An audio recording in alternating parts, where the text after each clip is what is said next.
ዱ ለመስገድ ዱ ያረጋል ሲታጠቡ አሁን ቢጠጣው ማንንም አይቆጣጠረው ፈጣሪ ብቻ ነው የሚያው ስለዚህ የውስጣዊ ሆነ ለፈጣሪ ታዛዥነትን ብቻ ያደረገው ጾም ሰው ልጅ ከተፈጠረበት ማንነት ሲወጣ እየወረደ ይሄዳል እያነሰ ይመጣል ያ ትልቅነት አይደለም ሰው እምነቱ ላይ ካላከረረ ነው ችግሩ እምነቱን አላወቀው ማልኖረው ምክንያቱም ወጣ ገባና አስመሳይ ነው የሚሆነው እምነት ሲሆን ታከረዋል ማክረርህ ማለት አንተ ራስህ ላይ ማጥበቅህ እንጂ ለሌላው ጫና መሆን አይደለም መዳኛ እምነት እስልምና ብቻ ነው በየነው ማመነው አንተ እንደ ክርስቲያና ከክርስቲያና ውጭ መዳኛ የለም ይሄን ማመንህ እኔን መጥላት አይደለም ሙስሊሞች ያንተ ጠላት ሊያጠፉ የቆሙልህ ክርስቲያኖች ያንተ ጠላት ሊያጠፉ የቆሙልህ ተብሎ ነው ጨለማን ማያክሰው ብርሃን አይገባው ያንድን ሰው አውራጣት በመግጨት የሚልክስ ነው አውራጣት ገጨተው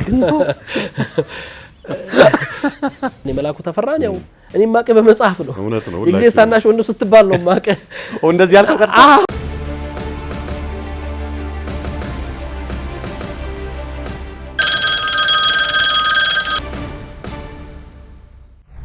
ሄሎ የአባይ የወንዜ የሀገሬ ልጆች የኢትዮጵያ ልጆች በያላችሁበት የዓለም ዳርቻ በሙሉ ሰላማችሁ ይብዛ ለማለት እንወዳለን በአባይ ቴሌቪዥን ሄሎ አባይ ሰዓቱን ጠብቆ ተከስቷል እንደሚታወቀው አንድም በኢትዮጵያ ኦርቶዶክስ ተዋሕዶ ሃይማኖት ተከታዮች ዘንድ አብይ ጾም አንድም በእስልምና ተከታዮች ዘንድ የረመዳን ጾም የገጠሙበት ወቅት ነውና ለእስልምናም ለክርስትናም ሃይማኖት ተከታዮች እንኳን ለጾሙ አደረሳችሁ ለማለት እንወዳለን እንግዲህ የረመዳን ጾም እየተገባደደ ያለበት ወቅት ላይ ነው ያለነው ለእስልምና ሃይማኖት ተከታዮች እንኳን አደረሳችሁ እንላለን በድጋሚ በዚህ አጋጣሚ እንግዲህ የዛሬው እንግዳችን በሃይማኖት አስተምህሮቱ በአንቂ አንደበቱ በበሳል ንግግሮቹ የምናውቀው በየትኛውም ማህበራዊ እንቅስቃሴዎች ላይ ንቁ ተሳታፊ ሆነው በሀገራዊ ጥሪ ላይ ግንባር ቀደም የሆነው በሁሉም ሃይማኖቶች ዘንድ ተቀባይነትና ተወዳጅነት ያለው የምንወደው የምናከብረው ወንድማችን ኡስታዝ አቡበከር አህመድ ነው ከኡስታዝ ጋር እንግዲህ እርባና ያለው ጥሩ ጊዜ እንደምናሳልፍ ተስፋ አደርጋለሁኝ የሄሎ አባይ ተከታታዮቻችን አብራችሁን እንድትቆዩ ከሆዲው እንጋብዛለን ከናንተም የተቀበልናቸውን ጥያቄዎች ከሄሎ አባይ የተዘጋጁትንም አንድ ላይ በማድረግ ለኡስታዝ ወዲህ የምንል ይሆናል አብራችሁን ቆዩ ሄሎ አባይ አመሰግናለሁ በቅድሚያ ገረማንተ እንዳልከው በመላው ዓለም ለሚገኙ ሙስሊሞች በተለይ ኢትዮጵያ ሙስሊሞች እንኳን ለ446ኛው የረመዳን ጾም በሰላም አደረሳችሁ ላለው ያው የረመዳን ጾም እንግዲህ ከረመዳን የሚለው ከስያሜው ጀምሮ ይሄ በረሃ ላይ ያለ ጠጠር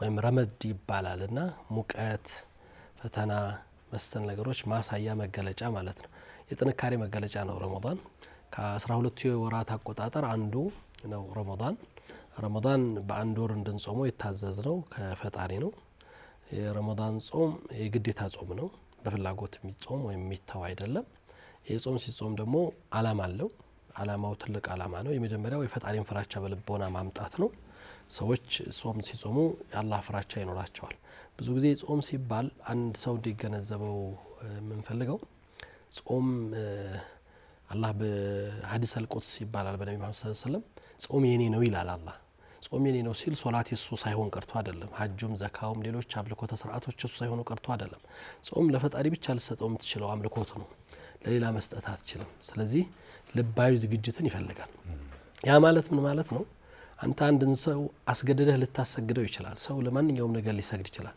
ለጣዖትም ሊሰግድ ይችላል ለሰውም ሊሰግድ ይችላል ለብዙ ነገር ሊሰግድ ይችላል ሐጅም ሲያደርግ ሲሰጥም ለታይታም ሊሰጥ ይችላል እንዲሰማለት ፈልጎ ውቅናን ፈልጎ ሊያደርገው ይችላል ሲጾም ግን ለሰው ማድረግ አይችልም አንተ እኔ አንድ ንጉስ ላንተ በየ ጾምኩልህ ወይም ደግሞ ለኔ ብሎ ካልጾምኩ ብሎ ቢያስገድድህ እንኳን ጾምን ለሰው ማድረግ አትችልም ምክንያቱም ሰው ልጅ 12 ሰዓት ሰው መጠበቅ አይችልም ተፈጥሯዊ ግዴታ አለ ቅድም ስናነሳ እንደነበረው ገብቶ ሰው ወዱ ለመስገድ ወዱ ያረጋል ሲታጠቡ አሁን ቢጠጣው ማንንም አይቆጣጠረው ፈጣሪ ብቻ ነው የሚያው ስለዚህ የውስጣዊ ሆነ ለፈጣሪ ታዛዥነትን ብቻ ያደረገ ስራ ነው ጾም ይሄ የጾም ትልቁ ዓላማ ሰዎች በ11 ወር የህይወት ጉዟቸው ውስጥ ትሬን እንዲያደርጉ ከላይፍ ስታይላቸው ጀምሮ ነው ያመጋገብ ስርዓታችን ብዙ ነገር ለጤናችን አንዱ በሽታው ያመጋገብ ስርዓታችን ነው ለዚህ ነው ዛሬ ዓለማችን ላይ የሰለጠነው ዓለም ውስጥ ይሄድ አገራችንም እየመጣ ነው ህክምና ፋስቲንግ የሆነ ነው።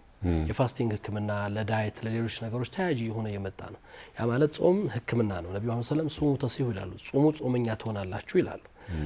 ይሄ ቶክሲክ የሆነ በሰውነታችን ውስጥ ያለውን ነገር ለማስወገድ ረጅም ሰዓት በመጾም እናሳልፋለን። የአመጋገብ ስርዓታችን ጋር ተያይዞ ነው ብዙ ለጤናችን የተዛቡ ነገሮች መምጣት የሚሆነው። አንድ ከጤናችን አንፃር፣ ሁለት ቅድም መሰረተ ያልኩ የፈጣሪ ታዛዥነት፣ በሶስተኛ ደረጃ ይሄ በህይወታችን ውስጥ ጾም እኛ በሆንኩ ቁጥር ለአምልኮት የቀረበ ትሆናለህ። ምክንያቱም የሰው ልጅ ከሌላው ፍጡር በተለየ የተፈጠረበት ማንነት አለው። ስንፈጠር አካላዊ ይሄ ውጭ አካላችን የተገነባው እንግዲህ በሁሉም እምነቶች ሰው ልጅ ሲፈጠር ከአፈር ነው የተፈጠረው። አፈሩ ይሄ ውጭ አካላችን ነው። አካላችን እንዳይሞት እንዳይደክም የተለያየ ነገር እናደርግለታለን፣ እንበላለን፣ እንጠጣለን፣ ስሜት እናስተናግዳለን፣ ብዙ ነገራቶች። ትልቁ ደግሞ የፈጣሪ ትልቁ የሚባለው እስትንፋስ ሩህ የሚባለው አለ። ሰው ልጅ ሞተ የሚባለው ያ ሲወጣ ነው። አካሉ እኮ አለ አልተቀየረም። ቅጽበታዊ ነው ስሙ የሚቀየረው። ከእንትንነት ከአቡበከርነት ወደ አስክሬንነት ይቀየራል በዛው ቅጽበት። ያው ሰው ነው የአካል ነው፣ ግን ጉዳዩ አካል ስላልሆነ ማለት ነው። ይህ አካል ሰው እንዳይደክም ይበላል፣ ይጠጣል፣ ይተኛል ጊዜውን ጠብቆ ያ ነው። መንፈሳዊ ቀለባችን ደግሞ ለዛ ለስትንፋሱ መለኮታዊ የሆነ ሰማይ ለሆነ ጉዳይ ደግሞ መንፈሳዊ የሆነ ቀለብ ያስፈልገዋል። ብዙ ጊዜ እንረሳውና ይሄኛውን ፓርት ብቻ እየገነባን ስንሄድ ያኛው እየደከመ ይመጣና አቅም ያጣና ሰዎች ከመንፈሳዊ ወደ ዓለማዊ ነገር ይበልጥ ያዘነብላሉ፣ ወደ መሬት ያዘነብላሉ ማለት ነው። ምድራዊ ነገር ጋር ይሆናል አብዛኛው ግንኙነቶቻቸው። ጾም ይመጣና ያን የማስተካከልና ያን ሚዛን የማምጣት ስራ ነው የሚሰራው። ሰዎች ከዛ ከረሱት ለአካል ብቻ ከሚለፉለት ጉዳይ ወጡና መራብ ሲጀምሩ አንድ አካላቸው ሲደክም መንፈሳቸው አቅም ያገኛል። መንፈሱ አቅም ሲያገኝ ሩህ የሚባለው ነገር አቅም ሲያገኝ ምግቡን ይፈልጋል። ምግቡ ደግሞ ያለው መስጊድ ነው፣ ቁርአን ነው፣ ሶላት ነው፣ ሰደቃ ነው፣ ምጽዋት ነው። ይሄ ነገር ነው። ሰዎች ከሌላው ባህሪ ወራት በተለየ ሶላት ያበዛሉ፣ የማይሰግዱት መስጊድ ይመጣሉ፣ የማይሰጡት ይሰጣሉ። ልቦቻቸው ይራራል፣ ያዝናል፣ መንፈሳዊነታቸው እያደገ ይመጣል። ይሄንን ባህሪ የህይወት አካል አድርጎ ለማሳለፍ ነው የ11 ወራት ትሬን አድርገህ አንተ እንድትሆን የምትፈልገው በዚህ ማንነት ውስጥ በሚል መንፈስ ነው። ጾም የሰው ልጆችን ትሬን ለማድረግ ፈጣሪያቸው ጋር ለመፈጸም አዲስ ምዕራፍ ውስጥ ለማስገባት ራሳቸውን ትክክለኛ መስመር ውስጥ ለማስገባት የሚመጣ ትልቅ ወር ነው ማለት ነው። በጣም ግሩም፣ በጣም ደስ ይላል። በድጋሚ እንኳን አደረሰህ ለማለት ወዳለሁ። በህይወትህ ላንተ ትልቅ ትርጉም ያለው ነገር ምንድን ነው? ይሄንን ስናያይዘው ደግሞ ለዛ ትልቅ የህይወት ትርጉም አራያ ወይም ምሳሌ የምትለውስ አለ? አው እኔ በህይወቴ ውስጥ ትልቁ ትርጉም ያለው ነገር ስኖር የመኖሬን ዋጋ ማወቅ ነው። የተፈጠርኩበት ዓላማ አለኝ። ለዛ ዓላማ መኖር ነው አላህ የሚፈልገው። እንድኖር የፈለገኝ ዓላማ ለዚህ ምድር ላይ ሲያስገኘኝ በቁርአን በእስልምና አስተምሮት በምድር ላይ የፈጠርናችሁ እኔ ልትገዙ ነው ይላል አላህ። ይሄኛው ምን ኖረው ሌላው ሀያት ለዛ መንገድ ለምናደርገው ጉዞ አጋዥ እንጂ የተፈጠርነው ለዚህኛው ዓለም አይደለምና ማለት ነው ሰዎች። ምክንያቱም ይሄ አጭር ዓለም ስለሆነ፣ ስለዚህ አላህ የሚወደውና እሱ ያዘዘኝን ዓላማ ለመፈጸም መኖር የህይወት ትልቁ ግቤ ነው። የአላህን ውዴታ ማግኘት ማለት ነው ትልቁ የህይወት ግቤ። ያንን መንገድ ለማሳካት ትልቁ የህይወት ሞዴል ነብዩ መሐመድ ሰለላሁ ዐለይሂ ወሰለም ነው። በምድር ላይ ይሄንን ተግብረው ኑረው በሰነ ምግባር በአምልኮ አላህን ውዴታ ለማግኘት ከማንም ሰው ቀዳሚ ሰው ሆነው የተመረጡ የምድሩ ምርጡ ሰው ሆነው ማለፍ ችለዋል።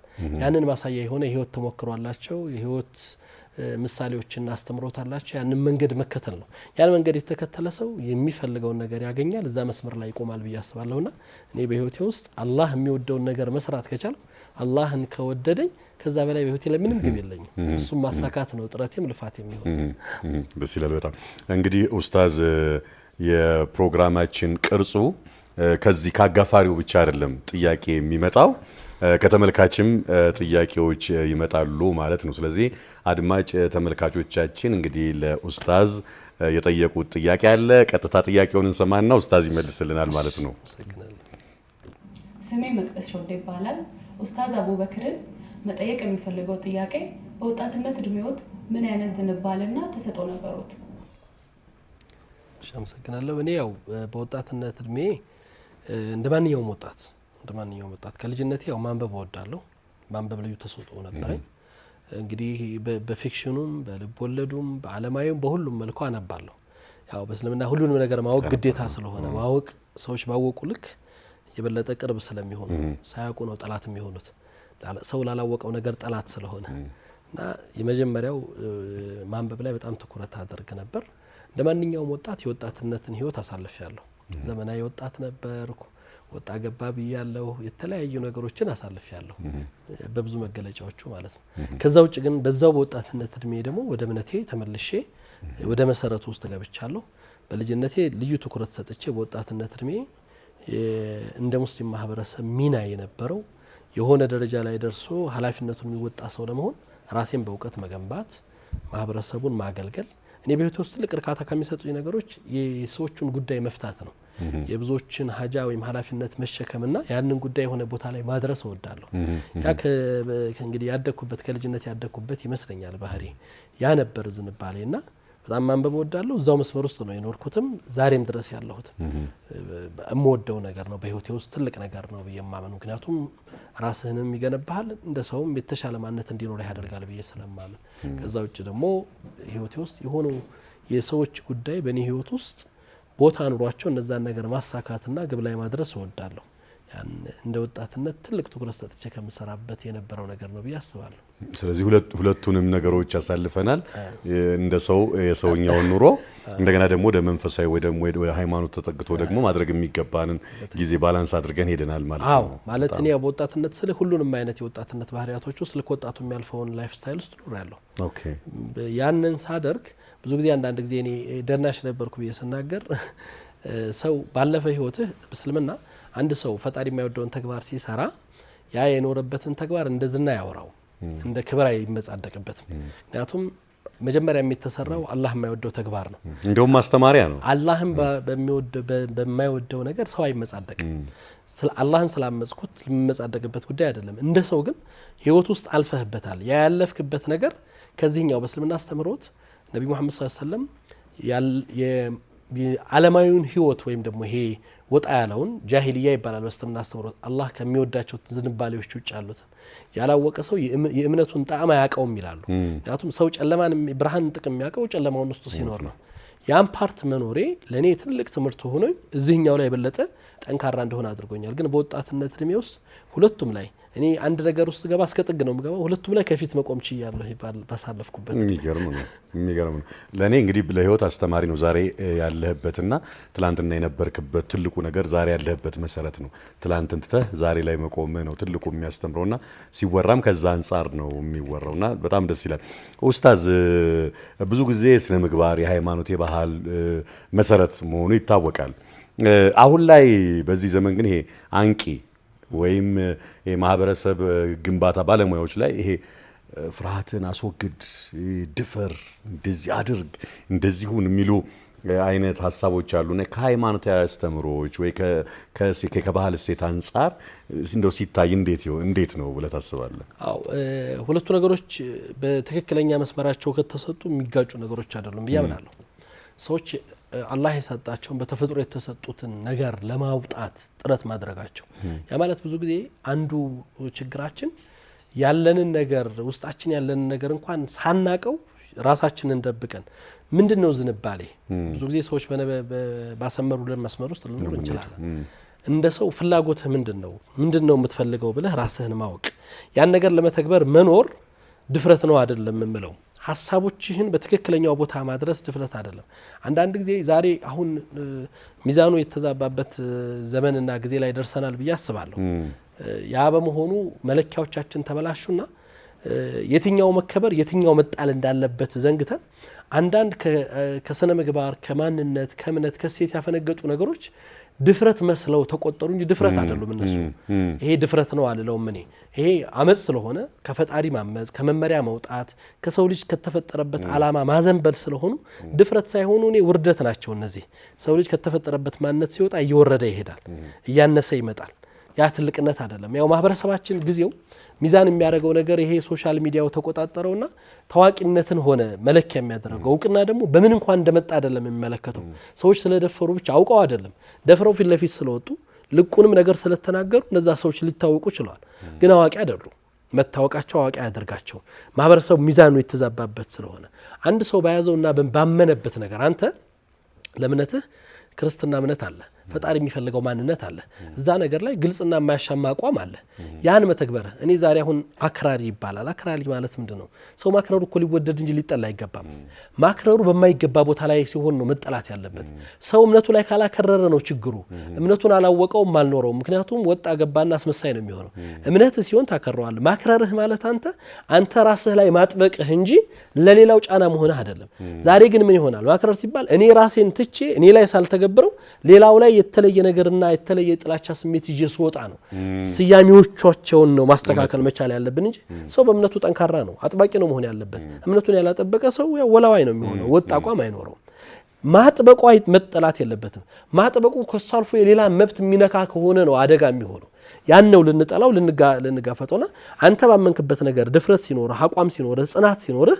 ይፈለጋል ፈጣሪም ይወደዋል አለ ቦታው ላይ ድፍረት ሲመጣ ነው ችግሩ የሚሆነው አሁን እኛ ላይ የማይፈለግበት ቦታ ውስጥ ሆነ ድፍረታችን የማይገባው የሆነ ከስነ ምግባር ያፈነገጠው ነገር ላይ ሆነ ድፍረታችን ያ እንደ ድፍረት ይቆጠራል ያ ግን ድፍረት አይደለም ውርደት ነው ብዬ ነው ማስበው እኔ እንዳልኩና እነዛ ነገሮች ማሰብ ይፈልጋል ሁለት የእምነት መገለጫ ባህሪያቶች ሰዎችን በስነ ምግባር መገንባት ነው ትልቁ ባህሪያቸው ከንግግር ጀምሮ እስከ አኗኗር ህይወት ዘይቤዎቻቸው ያስተካክላሉ ነብዩ መሐመድ ሰለላሁ ዐለይሂ ወሰለም ባስተምሮቶቻቸው ላይ ትልቅ ትኩረት ከሚሰጡት እንደ እስልምና የስነ ምግባር መለኪያ ሶላት ዓላማው ስነ ምግባር ማምጣት ነው የሚለው ምክንያቱም የተሰገደው ሶላት ስነ ምግባር ካላመጣ እኔ አሁን አስር ሶላት ሰግጃለሁ የሰገድኩት ሶላት እዚህ ሲሰግድ የሰገድኩት ሶላት አንደበቴን ካልገራ ጆሮዬን አይኔን እይታዬን ካልገደበ ሰግጄም መጥቼም ዋሽ ከሆነ ማጭበረብር ከሆነ በንግዴ ሰዎችን ማታለል ከሆነ አልሰገድኩም መጀመሪያ ሶላት አይደለም የሰገድኩት ስፖርት ነው የሰራሁት ዓላማውን አላሳካም ያንን ያላሳካና የስነ ምግባርን ማንነት መፍጠር ያልቻለ ሶላት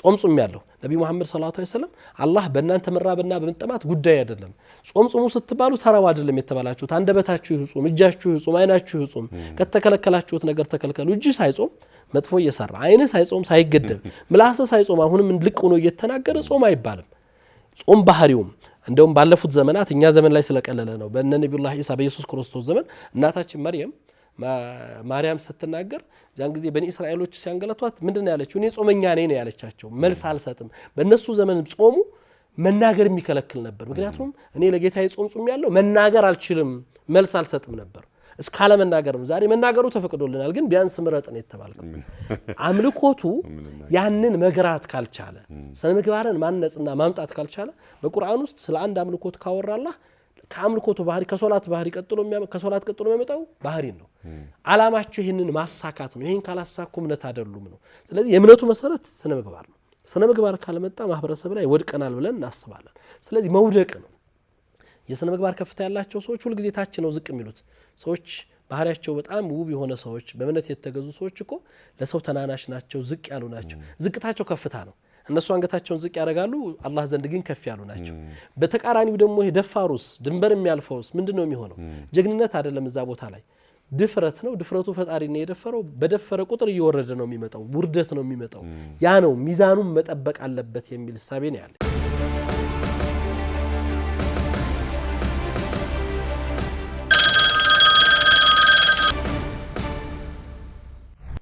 በጣም ደስ ይላል ከዚህ አንፃር ግን እንደው ዝም ብዬ ነው አሁን 98% አማኝ ያለበት ሀገር ነው ይባላል ያጠናው ሰው ማን እንደሆነ አላቅም ጥናቱ ግን ያው ሰፊው ህዝብ አማኝ ከመሆኑ አንፃር ይመስለኛል እንግዲህ የማያምን ሰው አለ ተብሎ አይተበቅም አሁን ካልከው አንፃር ይሆን አሁን ምድራችን ላይ ወይም ሀገራችን ላይ እየተከናወኑ ያሉት ነገሮች የኡነት ስለማንኖረው ይሆን እንደዚህ አይነት ነገሮች በትክክል ምንም ጥያቄ የለም እኔ አንተ እንዳልከው እኔ 98% አይደለም 90%ም 80% ከሆነ እዚህ ሀገር ላይ ያለው አማኝ በጣም ጥሩ ነው ብያስባለሁ ግን ያንንም ነን ብያላስብም እንደኔ እንዳልከው መፈተሽ አለበት አው እምነቱ የክርስትናን ስም ያዙ የእስልምናን ስም ያዙ ሰዎች በስተው ሊሆን ይችላል ቁጥራችን በዛው ልክ ሊሆን ይችላል ያው ምን ወከለበት ቤተ እምነት ወይም ተቋም ስላለ ግን አማኝ ነን ወይ እምነት የሚባል ነገር አለ ወይ ብለህ ስትል ያው ቤተ እምነት ጋር ወይም በተቋሙ መወከልና የወክልና ስም መያዝና እምነቱን መያዝ ስለሚለያዩ እንደ ማህበረሰብ እኔ ያለ ብዬ አላስብም እዛ ላይ ደረጃ ላይ ማለን ብዬም አላምንም ለዚህ ነው እምነታችን የትክክለኛ የአማኝ መገለጫ ማንነት ስለሌለን ከምናያቸው ተግባራቶች ድርጊቶቹ ብቻ አይደሉም ድርጊቶቹ መቼም ሰው አመፀኛ ሲሆን ከፈጣሪው ሲያምጽ ነብይ ይገላል እንኳን ተራን ሰው በታሪካችን መናቃቸው ነው ድንበር አልፎ ሌላ ቦታ ላይ ይገባል። ያ መገለጫ ነው። አማኝ የሆነ ሰው ግን ድርጊቱን መፈጸም አይደለም፣ ጉዳቱን ማድረስ አይደለም፣ መጠየፍ አለመቻል። ዛሬ እኮ መጠየፍም አልቻለም። መጠየፍ ያልቻለው ተርታው ማህበረሰብና አማኝ አይደለም፣ መሪው ሳይቀር ነው። የሃይማኖት አባቱ መድረክ ላይ ሊናገረው ይችላል። እንዲህ ሆነ እኮ ይሄ ነገር አግባብ አይደለም ነው። ያን ነገር ለማስቆም ግን የሚከፍለው መስዋዕትነትና ዋጋ ግን የለውም። ይሄ ነገር አይበጅም ብሎ ከፊት ቆመው ያን ነገር ያጠፉ የሃይማኖት አባቶች በጣም ጥቂቶች ናቸው። ስለዛ የሚናገሩ ሰዎች ዛሬ ስለ እውነት የሚናገሩ ሰዎች፣ ስለ እውነት የሚሞቱ ሰዎች እያየን አይደለም። እውነትን ምናልባት ለመኖሪያ ይጠቀሙበት ካልሆነ በስተቀር ያ ባህሪ እምነቱ ጎሏል ማለት ነው። እምነቱ ማሳያችን ይሄ ላይ ያለው ከመሪው ጋር ከሆነ እታች ያለው ምንም እንትን የምትለው ነገር የለም። ሁሉ ጊዜ ከላይ ያለው ሲስተካከል ነው ከታች ያለው እያማረ የሚመጣው። ምንጩ ሲያምር ወንዙ ያምራል። በዛ መሰረት ውስጥ እያለፍን አይደለም። እንደ ማህበረሰብ የወደቅ ነው እምነቱ ስም ብሎ ሆነ ስያሜውን ይዘነዋል፣ ግን ከኛ ማንነት ጋር ወጥቷል። እኔ ቤተ እምነቶች መልፋት አለባቸው ብዬ እማምነው፣ መምህራኖች አባቶች መልፋት አለባቸው ብዬ እማምነው ጉዳያችን አሁን እኔ እስልምና ሰው እንዲመጣልኝ ሲፈልግ አዎ እኔ እስልምና መዳኛ እምነት እስልምና ብቻ ነው ብዬ ነው ማምነው። አንተ እንደ ክርስትና ከክርስትና ውጭ መዳኛ የለም። ይሄን ማመንህ እኔን መጥላታ አይደለም። በቃ ይሄ የምትወደውን ለኔ ልትመኛለህ። እኔ ክርስቲያን በሆን አንተ ደስተኛ ነህ። ምክንያቱም አቡበከር ይድናል ብለህ የምታምነው በክርስትና መስመር ስለሆነ እኔም አንተ እስልም ስትሆን ነው መዳን ነው ብትለው ብዬ ማምነው። ይሄንን ማሰብ አይደለም ወንጀሉ። ይሄንን ለማምጣት የምጠቀምበት መንገድ ግን ተቃራኒ ይሆናል። ዛሬ እኔ ሰው እስልምና የሚመጣ የምፈልገው ክርስትናን በማስጠላት እንጂ የእስልምናን እውነት በማሳየት አይደለም። እስልምና የሚባል ጠላት አለህ ብሎ ነው ክርስትናው እንዲስል እየተደረገ ያለ። ሙስሊሞች ያንተ ጠላት ሊያጠፉ የቆሙልህ፣ ክርስቲያኖች ያንተ ጠላት ሊያጠፉ የቆሙልህ ተብሎ ነው ሰውን በማስፈራራት እምነቱ እንዲቆም እያደረግን ያለ ነው። እምነቱን እንዲያውቅ አይደለም ያደረግነው፣ ፍቅርን እንዲኖር እምነቱን እንዲማር አይደለም። ይሄ ነው አሁን አደጋው ማህበረሰባችን ላይ የጠራ ነው። እምነቱን ውስጥ ስናቆመው ጠላት አለብህ በማስፈራሪያ ስለሆነ ስለ እምነቱ እያኖር ነው ስላልሆነ ያ መንፈስ አልተገነባም። በእምነት ያልተገነባ መንፈስ ደግሞ እንኳን ጠላት አለ ብሎ የሚያስብ ሰው ጠላቶቹን እንዲያስብ ያደረግነው ሰው ቀርቶ አይደለም ዝም ብሎ የተሞላ ሰው ምንም ነገር ከማድረግ ወደ ኋላ አይመለስም። ጥፋት ነው ብሎም አይቆጥሩም። ለእምነቱ ዋጋ እንደከፈለ ነው። ምናልባት አንድ ሙስሊም ክርስቲያን ሲገድል ለእምነቱ የጸደቀ ጽድቅ የሰራ ነው የሚመስለው። ክርስቲያኑም ያንን ሲያደርግ ያው በቃ አንዱን ጠላቴን አጠፋሁ ብሎ አስተሳሰቡ አስተምሮቶቻችን መታረም መስተካከል መፈተሽ አለባቸው።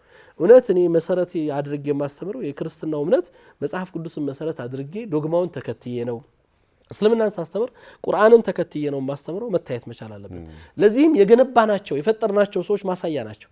ዛሬ እኮ እነዚህ ጥፋት አጠፉ፣ ሰው ገደሉ፣ አንጠለጠሉ ምንላቸው ሰዎች ከኛው ቤት የወጡ ሰዎች ናቸው። ማን ቀረጻቸው? ማን አስተማራቸው? ምን ይዘው ወጡ? በቃ ይሄው ነው ለኛ ምልክቱ። ይሄንን መፈተሽ ካልቻልን 98 ነን 100% ነን የቁጥር ጉዳይ አይደለም ጉዳዩ። እኔ እንኳን 98 ነን ይሄን ያደረግን እኔ 50 ብንሆን ምን ልንሆን ነበር እንደዚህ ምናት።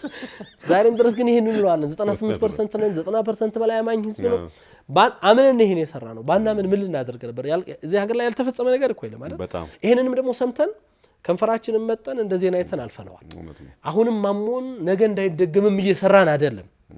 ተራውን እኔ ጋር መምጣቱ ብቻ ነው እንጂ የሚጠበቀው አሁንም እየሰራንበት አይደለም። ለዚያ ነው ቆም ብሎ ማየት የሚፈልገው። እምነት አይደለም የእምነት ጉዳይ አይደለም አሁን እየሆነ ያለው። በትክክል አማኞቻችን እምነታቸውን አውቀው ነው ወይ ስሙን የያዙት የሚለው ነገር ላይ መስራት የሁሉም ቤተ እምነት ኃላፊነትና ግዴታ ነው። ቤት ዘግቶ መነጋገር የሚያስፈልገው ጉዳይ ነው ብዬ አምናለሁ። እውነት ነው። በጣም ድንቅ ሀሳብ ነው ኡስታዝ። እንግዲህ አድማጭ ተመልካቾቻችን በጣም እርባና ያለው ቁም ነገር እየተላለፈ እንደሆነ እየተመለከትን ነው። ብዙ ነገር እያገኘንበት ነው። ለሰጠህን ጊዜ ከልብ እናመሰግናለን። አሁንም የአድማጭ ተመልካች ጥያቄ ይኖረናል። እሱን ተከታትለን እንግዲህ መልስ የምሰጥበት ይሆናል። እሺ። ስሜ ፍራታ ወርቅነህ ይባላል። ኡስታዝ አቡበከር መጠየቅ የምፈልገው ጥያቄ ከሃይማኖት አስተማሪነት ባሻገር ምን ላይ እየሰሩ ነው? አመሰግናለሁ። እኔ ያው ከሃይማኖት መምህር ባለፈ ነጋዴ ነኝ። ያው ከልጅነት ጀምሮ ንግድ ውስጥ ነው ያደግኩት። የነጋዴ ቤተሰብ ውስጥ ነው የወጣሁት። የንግድ ስራ ነው የምሰራው። ዛሬም በተለያዩ ቢዝነሶች ውስጥ አለሁ። በእኔም በቤተሰቦችም የተያዘ የቢዝነስ ስራ አለኝ። ከልብስ አንተ ከለበስከው ከሱፍ ንግድ ጀምሮ ያው በብዛት በጨርቅ ንግድ ነው፣ በዚህ በልብስ ንግድ ነው መነሻችን። ቤተሰባችን የሚያባቴም ስራ እሱ ስለነበር አሁንም እሱ ነው እሰራለሁ። የሴራሚክ ስራ፣ የባኞ ቤት እቃ እሰራለሁ። ሌሎች ተያያዥ ነገሮችንም አሁን ሪል ስቴትም ዘርፍ ላይ ሌሎችም ላይ እየገባሁ ነው ያለሁት። ጎን ለጎን ላይ ነጋዴ ሁኜ ነው እኔ ሃይማኖት መምህር ሁኜ አይደለም ነጋዴ ሆንኩት። ነጋዴ ሁኜ ነው ሃይማኖት መምህር የሆንኩት።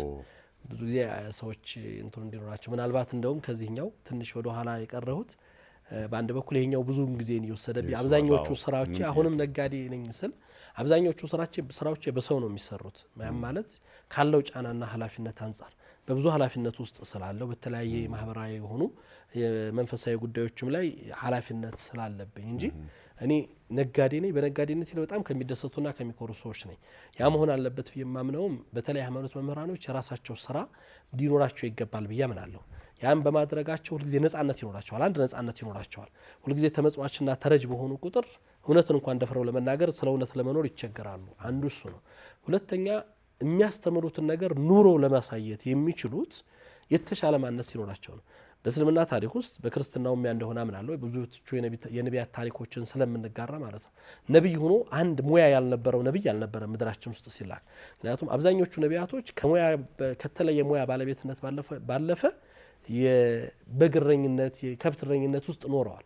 ያንንም አላህ በዛ አይነት ስቴፕ ውስጥ እንዲያልፉ የፈለገው ማህበረሰብን ሊመሩ የሚመጡ ሰዎች ያንን ፈተናና ያንን ሸክም መቻልን እንዲማሩ ስለፈለገ ነውና መስራት የነቢያቶች መንገድ ነው።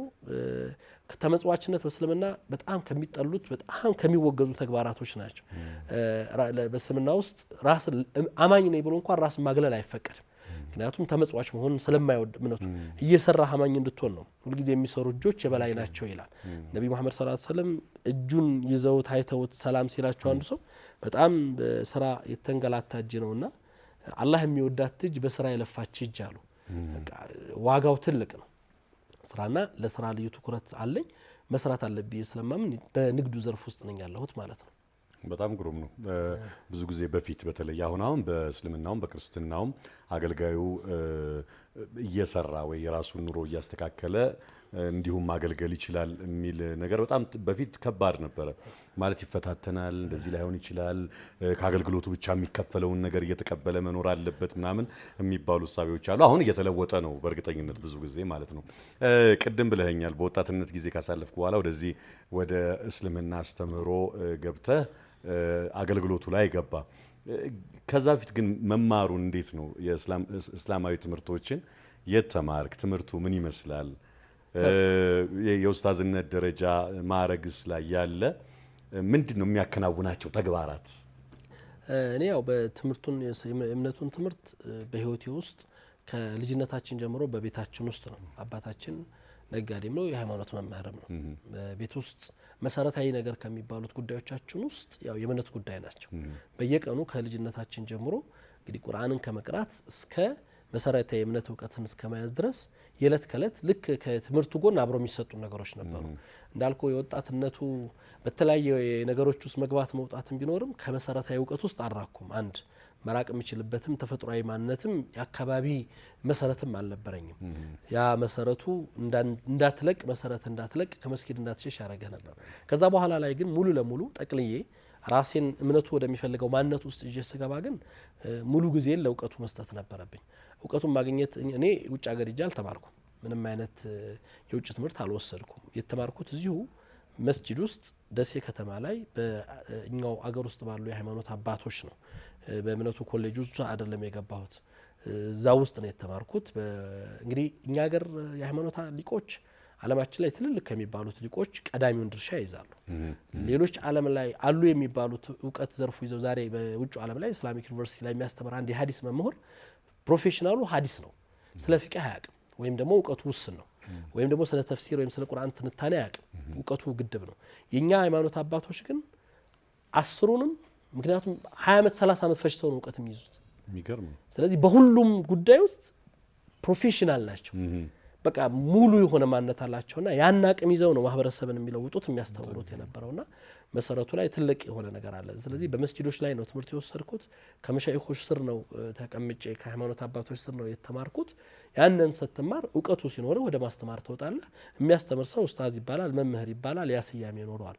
የሚያስተምር ሰው ሁልጊዜ እንደ እስልምና አስተምሮት አስተማሪዎች ጥንቃቄ የሚፈልጉት አንድ አስተማሪ ማለት ይሄ ነጭ ልብስ ማለት ነው። የሚያስተምር እዚህ ነጭ ልብስ ላይ እቺ ጥቁር ነገር ስላረፈች ጎልታ ትወጣለች። መምህር የሆነ ሰው ከራሱ ከማስተማሩ በፊት ራሱን ያስተምር ይባላል። አንድ ሰው አላህ በቁርአን ላይ ወደ አላህ የሚጣራ ሰው ማሟላት የሚገባው ነገር አለ። ሰውን ከመጥራቱ በፊት ራሱን መጥራት ስላለበት ራሱን ወደዛ ነገር ውስጥ ለመጥራት ብቁ ነኝ ብሎ ማመን የሚያስችል ቁመና ውስጥ ማለፍ መቻል አለበት።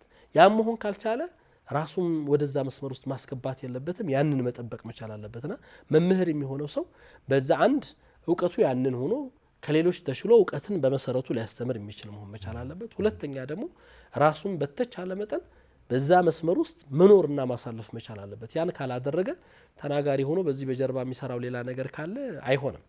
ያው በሁለት እግር መጫወት አይፈቀድም በእስልምና። ስለዚህ ይሄ ነው እንትኑ ከአንድ ኡስታዝ የሚጠበቀው ምግባሩ ይሄ ነው ማለት ነው። በጣም በጎ። ቅድም መሀል ላይ አንድ ዲታይል ቃል ጨለማን የማያውቅ ሰው ብርሃን አይገባውም የሚል ነገር ተናግረ ነበረ። አንድ እንደው ከተማችን ላይ እናቀው የነበረ አንድ ባለሀብት 8 ዓመት በጨለማ ቤት ታስሮ አንድ ቀን አግኝቼ እንደዚህ ሳወራው ይሄንን ቃል አለኝ። ጨለማ ቤት ውስጥ ሆነ አይከብድም ምን ተማርክ አልኩት። ስለው በጨለማ ውስጥ ብርሃን እንዳለ በጣም በብርሃን ውስጥ ነበርኩኝ። 8 ዓመት ታስሮ እንደዛ ማለት በጣም ከባድ ነው። ኡስታዝ በህይወት አጋጣሚ እንደዚሁ መሰል እስር አሳልፈህ ታውቃለህና ቅድም የህይወት ለውጥህን ትላንትና የነበረህና ዛሬ የነበረህ ለህይወት ለውጥ አለ። እስር ቤት ውስጥ ምን ተማርክ? ከዛስ በኋላ ወደ ህይወት ምን ትርጉም አመጣልህ? ያው እኔ የእስር ቤት ታሪክ በብዙ መድረኮችም ላይ እናገራለሁ።